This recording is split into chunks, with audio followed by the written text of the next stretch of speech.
na nandito si Yorme ngayon sa district 2. Napakasaya kasi noong time ng pandemic, yung wife ko tsaka yung biyanang ko na hospital na 1 buwan. Siyempre, bilang ang tatay, gastos! Opo. Zero payment! Ang nangyari, pirma ni Yorme. Kaya yung buong pamilya ko, utang na loob. Wow, Sobra-sobra. Grabe, nakakatindig na naman balay mo yan. Grabe. Kahit nung presidente, binoto namin siya. Thank you po. Talagang mahal na mahal namin si Yorme. Tinuro ko yan. Hindi. Anong ginawa ko? Kumilos agad. Anong una kong ginawa? Nilinis ko Maynila. Wala ang gastos yun. Laway-laway lang yun. Puyat-puyat lang yun. Kinalawit ko lahat ng Tolonges. Hanggang madaling araw, may gobyerno sa Maynila. Umaangat na tayo. Lumilipad na tayo. Tinutularan na tayo bilang kapitolyo ng bansa. Dahil lahat ng ginagawa sa Maynila, ipinatutupad sa buong bansa. Bigla tayong nabangga. Ano nangyari? Nagkapandemya. Mahuhulaan ko ba na magkakapandemya? O, ano ang epekto ng pandemya? Wasak ang ekonomiya.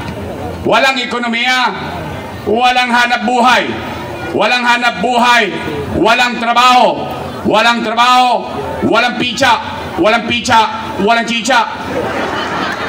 Tama mali? Pero nay, tay, noong kayo'y nangangamba, takot na takot kayo, baka kayo'y mamatay sa pandemya, magka-COVID-19 tayo. O, kaya tayo'y magutom. Anong sinabi ko sa Facebook ko? Ano sinabi ko? Simple-simple lang. Nay, tay, mga lolo't lola ko, pumanatag kayo, mga batang Maynila.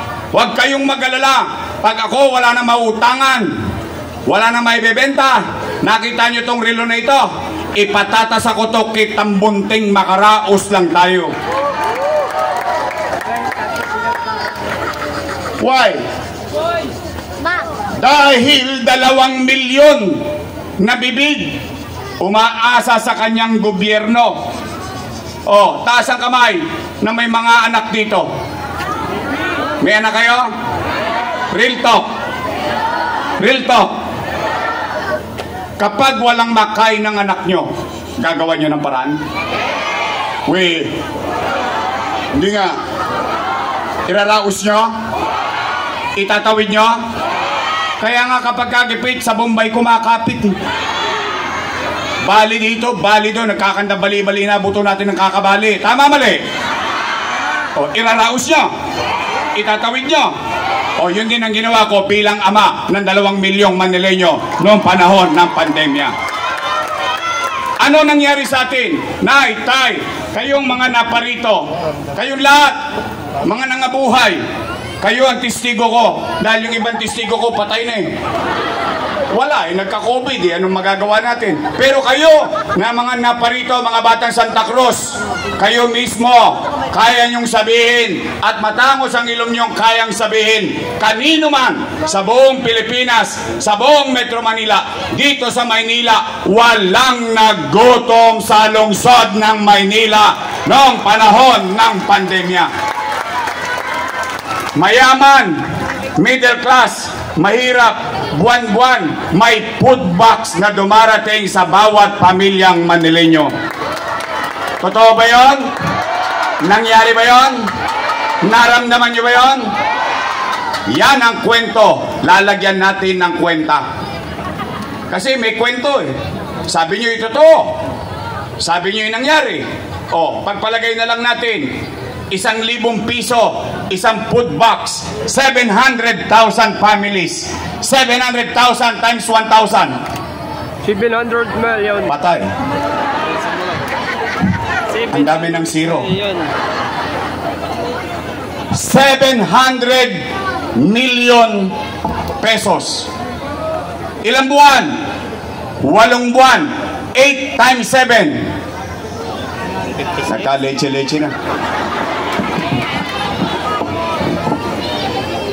56 total food box pa lang 5.6 bilyong piso. Malaking pera ba yon? Naman. Oh, ano nangyari? Chinitsa natin, iniluwa natin. Wala na. Gone in the wind. 5.6 billion. Hindi ko pa nabanggit yung 1,000. Tama ba? Plus 700 million. No, magka? 6.3 bilyong piso. Yan ang kwento na may kwenta. Pangalawa, taas ang kamay ng mga nanay at tatay dito na may anak na nag-aaral sa public school. Naalala nyo ng pandemya, walang eskwela. Tama mali? Ano sabi ng teacher? Online learning. Sa Maynila, merong tablet ang mga anak natin na nag-aaral sa pampublikong paralan. Tama mali? 110,000 tablet. Meron pang internet. Tama mali? Walang tosga si ama, walang tosga si ina. Libre, bigay, kaloob ng lungsod ng Maynila. Teacher, 10,300 teachers, 11,000 laptop. May laptop na yung teacher nyo, may internet pa ang teacher ninyo, nakatawid ang pag-aaral ng mga anak natin noong panahon ng pandemya. No magka, 1 bilyong piso. No magka internet, 300 million pesos. 1.3 billion plus 6.3 billion. 7.6 bilyong piso. Dalawa pa lang. Kaya itong mga to, utang-utang, utangin na. Kahit pasensya na, lobat na tayo ha. 7% pa lang po tayo, 7%. Real talk lang. Saan ko kukunin yung pera na yun? Pasensya na po, Saan ako maghahagilap? Singilin ko kayo ng buwis? Wala nga kayo makain eh. Sisingilin ko pa kayo ng buwis? 7% pa lang po tayo. Hindi ba makatwiran yun? Oh, nagagalit sila. Utang ng utang. Utang ng utang. Naramdaman nyo ba yung inutang? 6%. Kinain ba natin? Inechas nga natin eh. Tama mali? Wala pa dyan. Remdesivir, Tocilizumab, Molnupiravir. Dang-dang libo ang halaga ng bawat isang gamot na yon. Mabuhay lang ang isang Manilenyong may sakit na COVID-19. Wala pa dyan yung dot-dot dito, dot-dot doon. Lahat ng dot-dot sa ilong inabot natin sa kakatesting. Libreng nakukuha ng tao. Walang tosgas ang tao. Gastos ang gobyerno ng Maynila. Wala pa dyan. AstraZeneca, bakuna rito, bakuna ron. Nananawa tayo ng bakuna sa lungsod ng Maynila. Maproteksyonan lang kayo.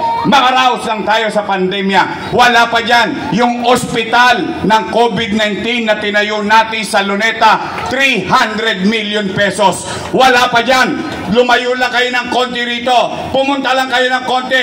Magwakali lang kayo dyan. Pagdating nyo sa San Lazaro, makikita nyo 20-story San Lazaro Residence, pabahay sa mga mahihirap sa lungsod ng Maynila.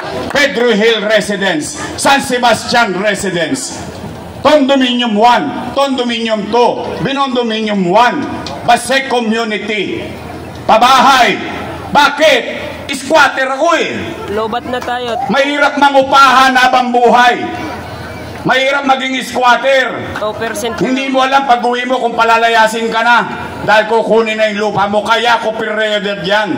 Sinong mayor? Kayo na ang humusga. Sinong mayor sa edad nyo dito? Yung iba rito, konti na lang ang birthday.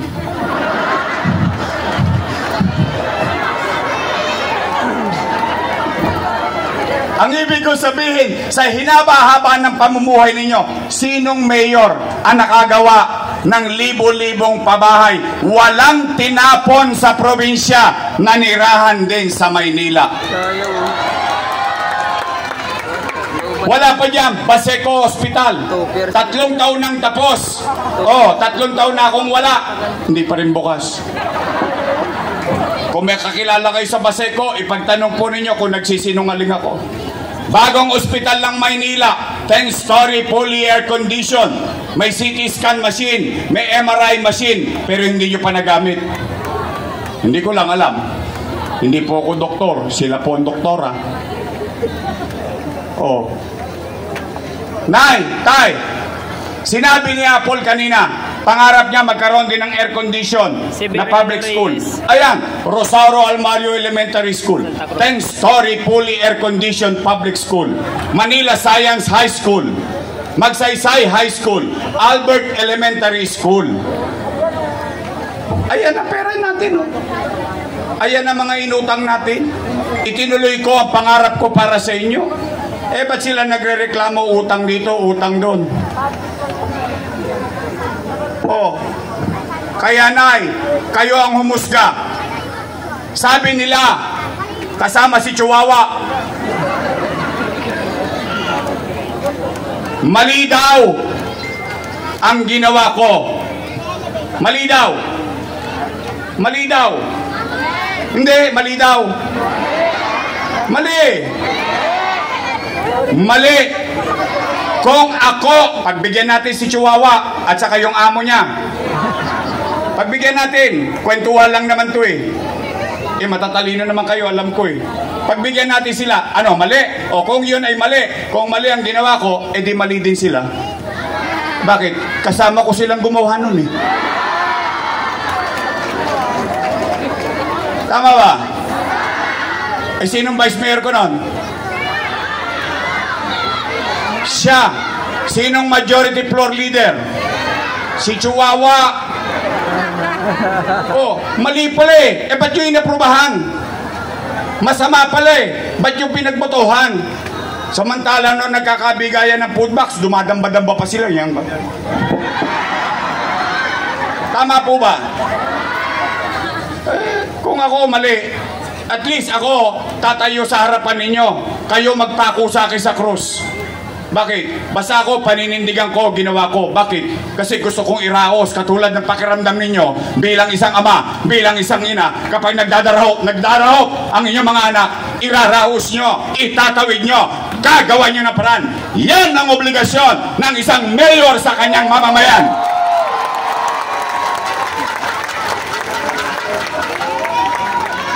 Chihuahua. Chihuahua. Chihuahua. Ako po, sa totoo lang, wala naman akong ikinubli sa inyo eh. Sa totoo lang, hindi ako ni minsan nagkubli sa inyo. Basta isa lang ang alam ko. Isa lang alam ko. Kita nyo, nandito kayo ngayon. Nakaraos tayo. Di salamat sa Diyos. Tama ba? Asan ang kaldero? Gutom na ako. Yeah. Hindi po. Kaya, mga nanay ko, mga tatay ko, magsipag-ingat kayo. Ngayon, tama yung sinabi ni Apple. Yung kalaban niya, si Chihuahua, bigay ng ano? AX. Ano yan? Tupad. Meron pa akap. Hindi po akap yan ha. Akit yan. Nang-aakit yan. O ngayon naman ang payo ko. Talaga naman mahirap ang buhay. Tanggapin nyo. Sayang din yun. Laman loob din yun. Hindi naman niya pera yun eh. Pera naman ng taong bayan yun eh. Tama mali? O pagkatanggap nyo, huwag kayong magpapaakit. Hindi yan real life. Tama ba? O kasi tingnan ninyo. Live yan. Ang dami naging congressman dito, isang termino pa lang may project na. Hanapan nyo si Chihuahua, ni isang project, wala. Oh, totoo lang. Mahilig sila yung ano, ginagawa tayong timawa. Yung alam mo yung ginagawa kang rabbit, sinusubo sa iyo yung karot, tapos hinahabol-habol mo. Yan ba ang klase ng gobyernong gusto niya? Ang totoong gobyerno, nagpaplano, nag-iisip, yung pangmadalian at yung pangmatagalan. Tama ba? Kasi may parinig. Bawal sa kanila to. Chihuahua. Chihuahua. O ngayon, mga nanay ko, mga tatay ko, o yan ha, saan kayo nakakita? Inaakusahan, umaamin. Bakit? Pinaninindigan ko ginawa ko. Basta isa lang importante. Salamat sa Diyos. Nakaraos tayo nung pandemya. O ngayon, reklamo sila na reklamo sa utang. O nay, tay, baka ipatawag din kayo. Sayang din, isang bulig din yun ha. O, pero bawal na yun ha. Nay, tay, pag nagkakaabutan na ng pera ngayon, videoan nyo. Isuplong nyo. Nung bago mag-Marso 28, pwede pa yun. Pero simula nung Marso 28, bawal na po yun. Tama. Kaya, pag may pagkakataon, pinatawag kayo. Itulungan nyo kami maproteksyonan. Kasi sila may tangan ng kaban ng bayan eh. Sila may tangan ng mga, alam mo yung mga crocs. Crocs. Oo, hindi totoo. Ano yung crocs? Pero yan, bahala na kayo. Matatanda naman na kayo. Alam nyo na ang tama at mali. O kaya matanong ko kayo ulit. Dahil ayaw ko naman humaba ito. Saan? Nagugutom ako. Hoy, pabaon naman. Pwede take out? Ang sarap ng amoy eh. O, matanong ko kayo ulit. Tinanong ko kayo kanina. O ngayon, umamin ako sa ginawa ko. Gusto niyo pa ba akong bumalik? Talaga? Promise? Sigurado kayo sa akin? Madami akong utang eh. Ha? O sige, pwede ba pakisabi nyo sa kanila pag nakita nyo? Oy, puro daw kayo utang. Utang dito, utang doon. Utang na yan. O, sabi ni Yorme, magsilayas na raw kayo dyan. Siya na lang magbabayad ng utang. Pwede? Promise, sasabihin nyo? O ngayon, tapos na ang kwento. At may kwenta. Yun yung nakaraan. Ano naman ang gagawin ko? Kung sakaling iboto ninyo akong mayor elect. O, anong unang-una kong gagawin? Pero tatanungin ko muna kayo kung pare-pareho tayo napapansin. Kayo ang sumagot. Yung sagot ninyo, yun ang tutugunan ko. Nay! Tay! Napapansin nyo ba? Nangadugyot na naman ang Maynila ngayon. Totoo? Nararamdaman nyo? Nagkalat na naman ng basura? Parang wala na namang gobyerno sa Maynila? O, una kong gagawin. May awa ang Diyos. Sa tulong ninyo, nag-mayor tayo, lilinisin ko ulit ang lungsod ng Maynila. Pangalawa, Nay, Tay, napapansin nyo ba? Recently, lagi kayong nag-aalala pagkagabi o araw sapagkat nagbalikan na naman ang mga tolongges dito sa Maynila. Hold up dito, hold up doon, snatching dito, snatching doon. Ang dami na naman nagtotrompeta. Ano yung trompeta? Rolling, rolling. Ganun ba raw? Ganun. Dami na mga adik ko. Hoy, mga adik, bago na kayo. Babalik na ako. O Nay, Tay, pangalawa kong gagawin. Ibabalik ko sa inyo yung kapanatagan ng pamumuhay sa Maynila. Ibabalik ko sa inyo na may gobyerno ulit sa umaga, sa tanghali, sa hapon, sa gabi, hanggang madaling araw, may gobyerno sa lungsod ng Maynila. Yun yung unang dalawa. Bakit? Walang kosgas yun. Puyat, pagod lang ang puhunan ng mayor para maayos yun. Tama, mali? Pangatlo kong gagawin, nakita nyo yung pabahay, nakita nyo yung ospital, nakita nyo yung eskwelahan.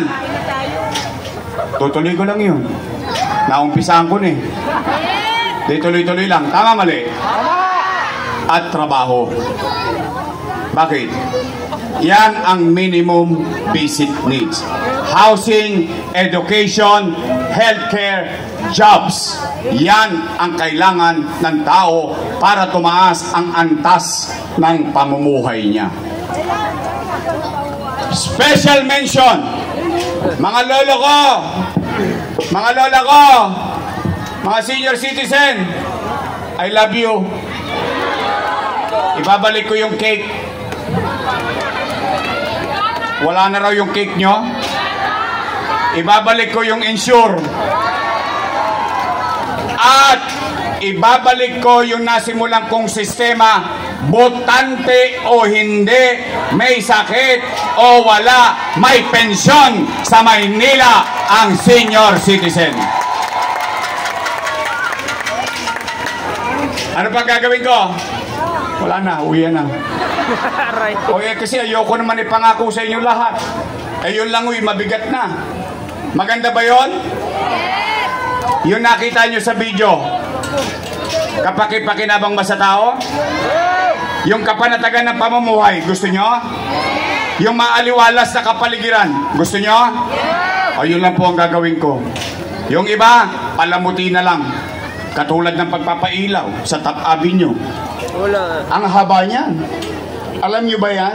Tayo lang ang may ilaw sa LRT, simula Arpapa hanggang doon sa Pablo Ocampo Street, buong Top Avenue. Yan ay mga palamuti lang. Pero itutuloy natin ng pagsasaayos. Kaya mga nanay, tatay ko, ulitin ko, gusto nyo ba talaga akong bumalik? Yan ang tapat at totoo.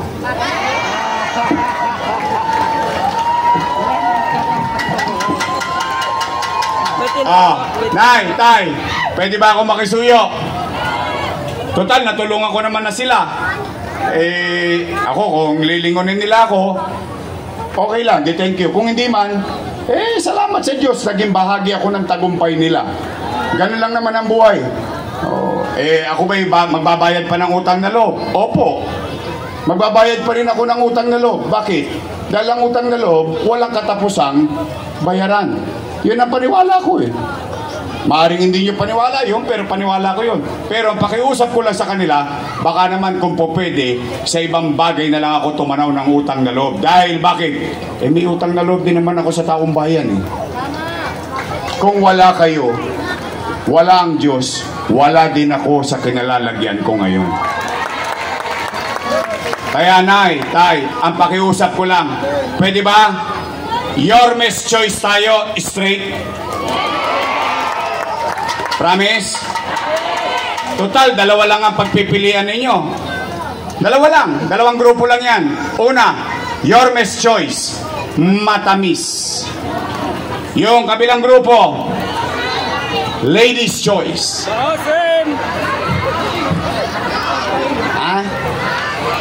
Ayoko manira, ikaw na lang sabi nun. Yorme's choice tayo. Promise? Nandiyan yan, Bong Alvarez, Rollin J, Chris Tagle.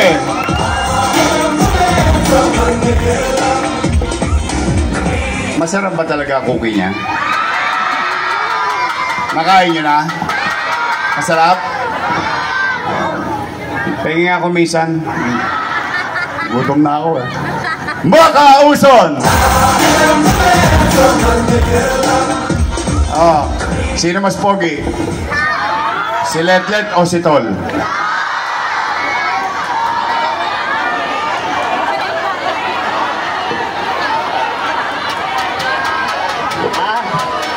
Let, may apila rito.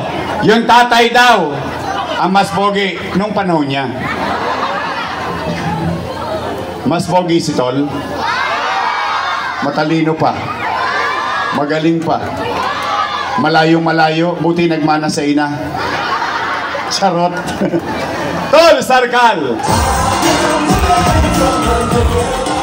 Ito ang ating congressman ha. Ako, siyempre, minsan, alam mo, tao ka lang. Nasasaktan din ang damdamin mo. Oh, lalo na pag pinagsasalitaan ka ng di maganda. Okay, matanong ko nga pala, may narinig ba kayong hindi maganda dito sa akin ngayon? May siniraan ba ako? Wala.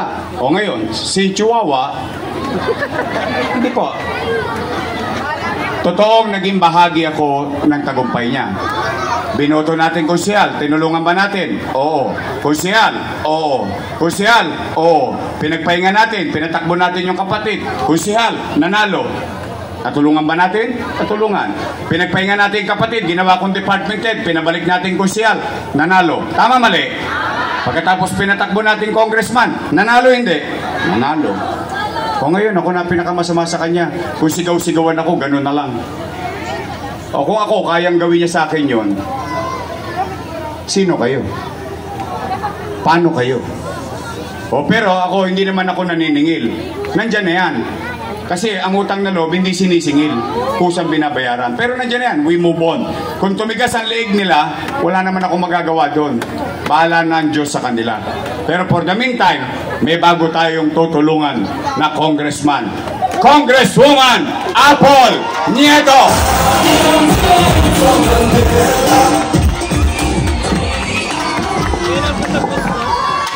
Saka naman naglabasan. More!